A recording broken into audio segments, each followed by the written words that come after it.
Hey, what's up guys? Professional landscape photographer David Johnston here on location at a waterfall in Tennessee. And with this waterfall, what I want to do is use my wide angle lens to really capture a huge foreground and then get the waterfall in there in the background as well, really featuring it nicely in a composition.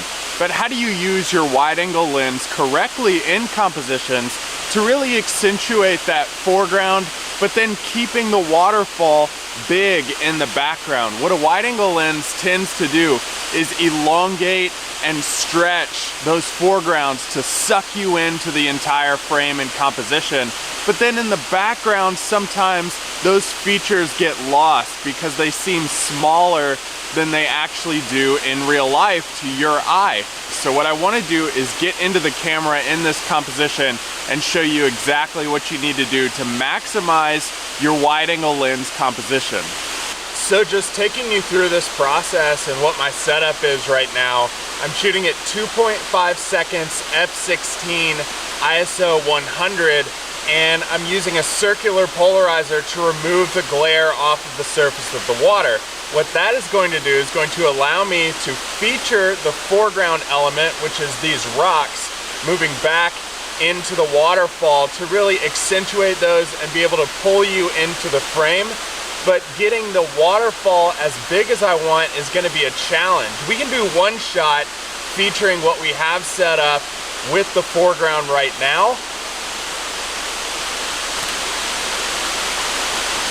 But that waterfall just isn't featured the right way yet. What I can do here though is tilt my camera down just a little bit. What that's going to achieve is it's going to allow me to get more foreground and more leading lines to be able to suck you into the frame.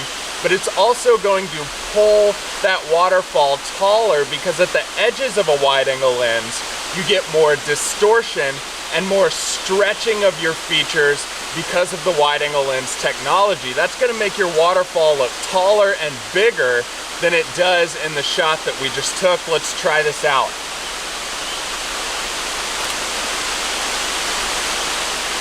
This composition technique is a really good one to use whenever you're dealing with those giant foregrounds that you're using with your wide angle lens photography, but also a really good technique to use when you're dealing with distances further away. This works great when you're dealing with foregrounds and mountains in the background, because you don't want your mountains to get lost in the background and seem very small within the frame. You want to keep those looking pretty large. So you're wanting to use this technique with your wide angle lenses to maximize the features within your frame, working with the lens, not against it, and using it in the correct way.